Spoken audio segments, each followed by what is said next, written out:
people have to love what they do, otherwise they're not going to make it. If they don't love what they do, they have to love what they do so they can make it through the tough times.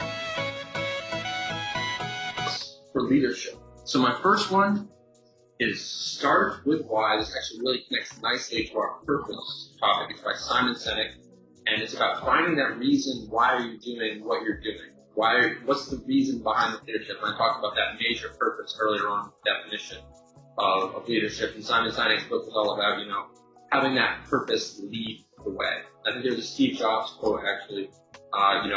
People have to love what they do, otherwise they're not going to make it. If they don't love what they do, they have to love what they do so they can make it through the tough times. Because if you can't enjoy the tough times, you're not going to be able to fully enjoy the good times as well. So you have to really, really have that why behind you, that purpose, that's grounding, what is keeping you moving forward each and every day? Because you're going to have those days where you just don't want to do anything and you have to think in the back of your mind, okay, I have this purpose. If I don't do this today, if I don't take this action, it's not going to get done. It's just going to be a wasted day. There's going to be days that you feel like not doing anything, but you have to at least make some progress. You don't have to do complete full day when you're feeling good. Obviously, you're going to make more progress on those days, but you have to continue to move forward, and you have to have that why pushing you.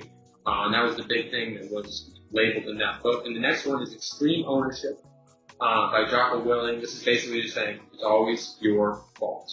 If I were to sum it up, it's always your fault.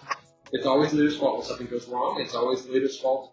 Something goes right, but it also is the team's fault when something goes right. When things go wrong, it's always the leader's fault. So it's a combination of when good things happen, it's the leader and the team as well.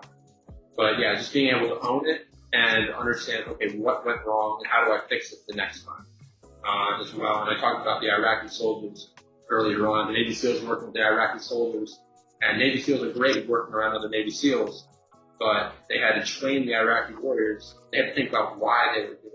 It connects back to Simon Sinek, but why Dr. Willink was thinking in his mind, okay, why are they telling us we have to train the soldiers? And it's because if the Iraqi military can never defend themselves, the United States can do that forever.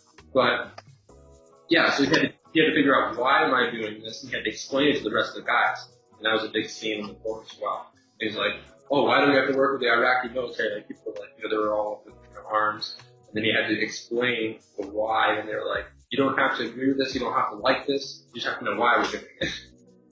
It's like, we got to be here. If you want to get out of here fast, devote yourself to the mission. Well, so that trust thing was, they had to have that trust and that why to, even begin to do that.